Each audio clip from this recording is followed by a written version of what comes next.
Bawasan mo ng load.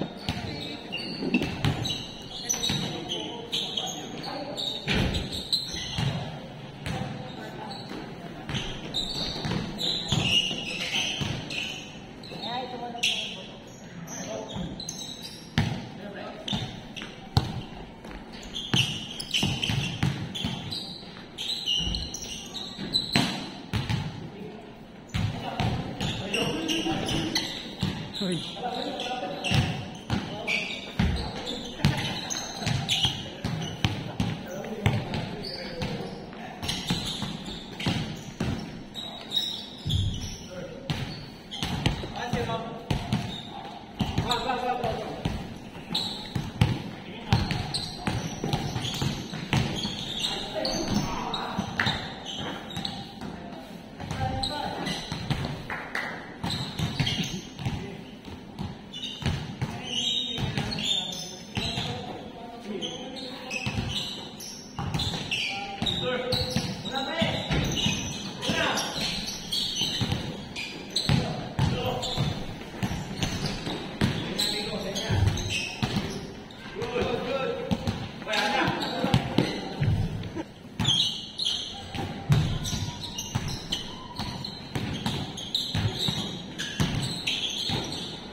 Oh, yung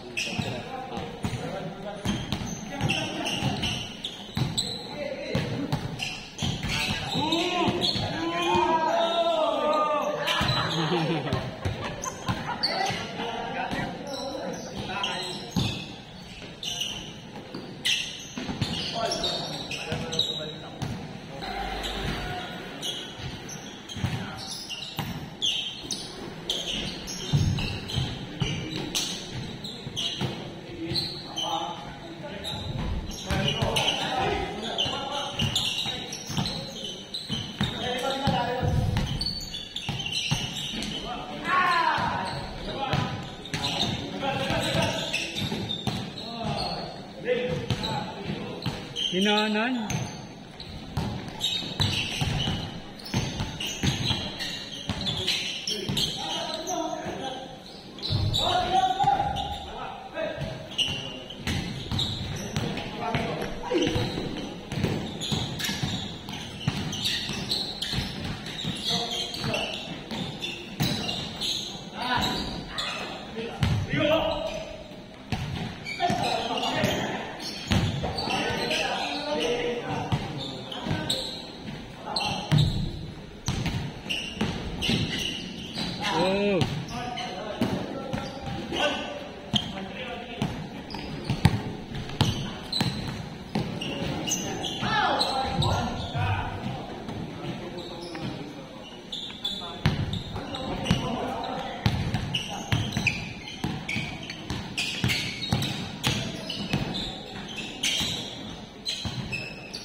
Yun, no?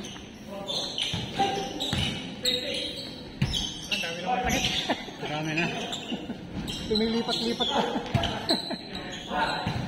Baka ano ka? Kulang ka sa tulog. Madalas. Maayos. Baka pagod lang.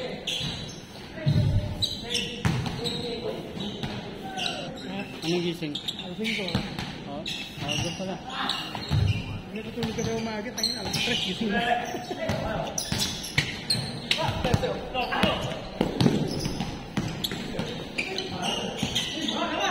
Alas 3.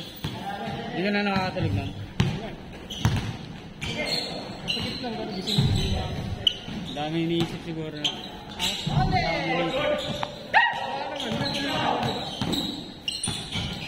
Ayaw ko matulog maaga. Para ko magising.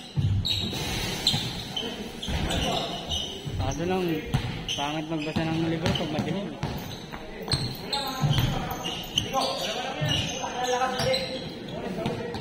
Pinapakinggan ako tapos nakakatulog ako kasi pag may pinag-aaralan ako, inaantok ako eh.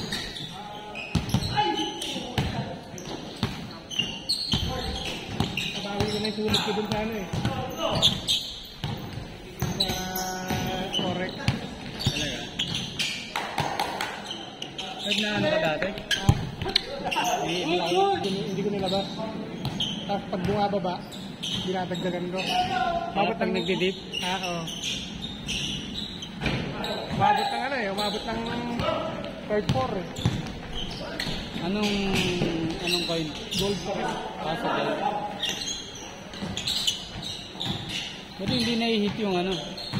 Hindi ako naglagay ng TV eh. Inayaan kasi nakita ko yung trend, pataas ng pataas eh. Ang stop loss, wala kang tayong nalagay. Hindi, naglagay na ako kasi ano na ako eh. Ano tawag dito? Profit na ako eh. Ay, naangat mo na lang. Oo, inangat ko na eh.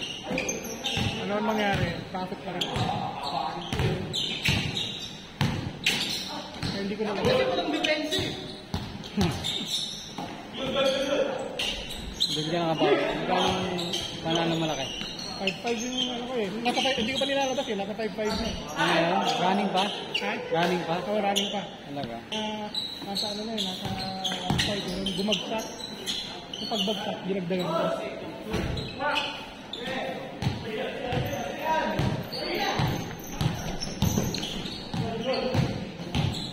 Anong time frame ka tumitingin? Hindi ko na tinitignan yung time frame eh. Yung chart lang? Oo. Kasi nang tinignan ko yung momentum pataas. Bili na agad. Titingnan mo pa yung volume? Bili na. Chart yung ano lang, candlestick Kasi lang? pataas naman yung gold eh. Wala. Bumabagsak ba yun ng malala? Hindi, no? Yung malaking Bumabagsak pero bumabalik. Okay. Pero pag malaki na kasi yung pondo mo, kahit bumagsak, okay lang kasi hindi ka matutunog eh. Problema kasi doon kapag yung maliit lang yung ano mo, maliit lang yung capital mo. Baka tapos malaki yung nilagay. Oo, kasi mas malaki pa yung ano eh, mas malaki pa yung loss mo kaysa sa capital mo. Sunog talaga yun. May leverage din ba yun? Parang... Wala kayo lalagay na leverage pero automatic siya na parang may leverage. Talaga ano, pag yung mga matagal na gano'n na iniwanan ko, 1 hour. Tagal na yun? Oo. Tapos tinitignan ko kung sa possible na babagsak. Doon na ang ano. Entry point mo? Talaga? Tapos may spot close ka kasi pag ginwari, hindi siya umangat, nagtuloy-tuloy siya bumagsak. Dapat may stop loss ka. Yung entry mo, may stop loss na rin kasabay. May stop loss ka na pag yun. Computein mo na pala kagad. Walang percent lang ipapadala mo. Pwede na. Tatlo lagi ang ano ko eh, tatlo lagi yung in-enter ko eh, yung una kung saan possible na angat. Tapos kapag mali yung entry ko, saan possible na babagsak. Kapag bumagsak siya, naabangan ko ulit ng ano yun, yung entry. Ano kunyari, na-hit na yung ano mo, yung entry mo. May stop loss na yun, di ba? Oo, meron na stop loss yun. Tapos, may PP na rin. Wala mo na. Wala muna. Dalawa muna ang set para di ka maano. Kaya kada profit ko, hindi ko nilalabas para tumaas yung capital ko. Pinapikot mo lang. Oo. Kaya maliit lang yung binibili ko, tiguan ng $100 lang kasi Ilang percent ng capital mo yung per trade mo? maliit lang. Kasi nasa ano na ako eh, nasa $12,000 na ako eh. Ang ano ko lang, ang tinitrade ko lang $100 lang. Talaga? Mga ano lang yun, wala pang 0.5 mo. Wala pa. Ganun ginagawa ko kasi malaki naman yung ano niya, malaki naman yung profit nun pag umangat ng mga. Talaga? Para hindi rin malaki yung talo mo. Hindi, sakto lang yung ganun eh. Yung minamanage na yun.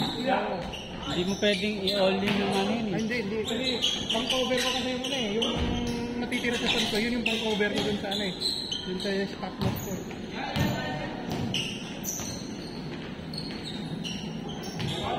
May nakita ko dati nung Pero pag kunwari, garapalan ka, kasi 1,000 agad lagay mo. Tulog ka agad dun pag nagkamali ka. Ubus ka. dati may pinafollow ko putik walang Mag-risk kaya si Gaynard. Ang milyon-milyon kinikita niya dun eh. talaga. Oo. Yung nakaraan niya, nakita ko 212 million. Yung lahat ng ano niya, yung profit niya. Ngayong ano, Oo.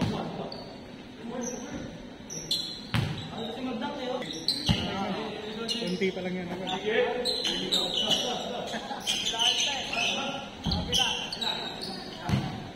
sa kabila ano yun eh, dapat i-compete niya sa ano yun. Lalaki din ang talo niya minsan eh. Mahirap yung Ano, 10% kagad? 10% ng kapital? Per trade?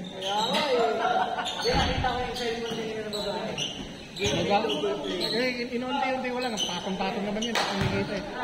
Mahirap naman nalaman. Basta per trade mo, max ka ng 100. Ha? Per trade mo, max ka ng 100.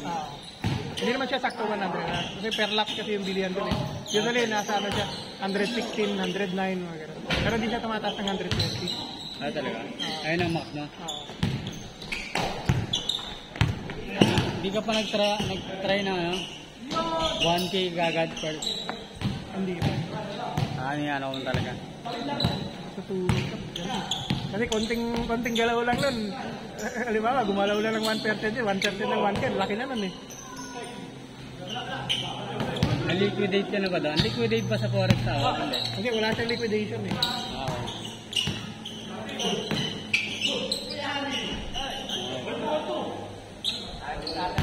Crypto kasi mahirap sa crypto mag-trade eh. Kasi pag bumagsak, ang tagal bago bumalik eh.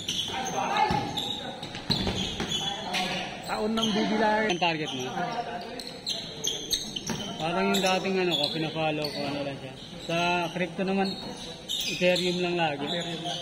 Walang ibang tinitrade eh. ETH lang sa Experience ko kasi sa crypto, tanga na taon eh. Nung naisip ko, taon bago bumalik. bago bumalik eh. Pero problema dun, nung bumalik, yung platform na ginagamit ko, tinanggal na dito sa Pilipinas. Kaya nga ginawa ko bago pa siya tinanggal kasi hindi mo na may out yung pera mo pag ano eh. In-out ko na, talo ako. Talo na. So, nung ano lang yun, nung November last year. Tapos December, di ba nag-boom ulit, bumalik lahat. Di man lang ako nakabawi, November tinanggal dito sa Pilipinas. Anong ano? Yung ano, Etoro. Etoro. Ito. December. Wala na pala yun? Ha? El Toro ba? Etoro. Oo, wala na pala yun. Wala na. Hindi sila lisensya dito sa Pilipinas. Yung XM pala, no? Ano nila? Nilabas ko siya last week ng November eh. Tangin na, nung pagkalabas ko, second week ng December, tumaas lahat eh. Talaga? Hindi mo lang ako nakabawi. Malaki talo ko doon. Halos ano din, 100 din na wala sa akin. Tapos yung trade. Okay. Hindi mo pwedeng i-hold parang spot sa ano? mga crypto.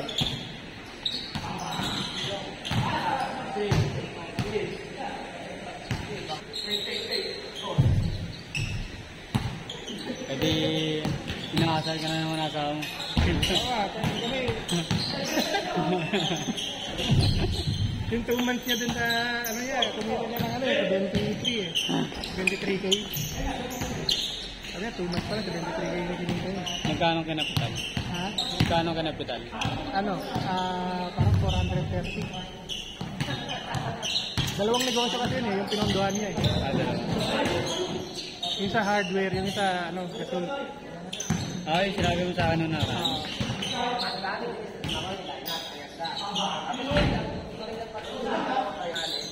Ang maganda doon, yung capital doon, hindi mo rin investment eh, utang. Utang. Utang. Pagkat hindi ko na mabayaran yung utang, ano, 60-40 ang hatian sa ano, dun sa income. 50-50 dapat kasi yung effort plus. Hindi, sinabi nga namin 50-50 na lang. Ayan. 60-40 na lang daw. Ah. Kasi ang kalakaran daw talaga sa ganun, 70-30. 70 yung, kesa natutulog yung pera mo. Kita yun na ano, 20. Dati yung 500 ko kumita ng 20. Sa isang buwan. Plus, minus tax.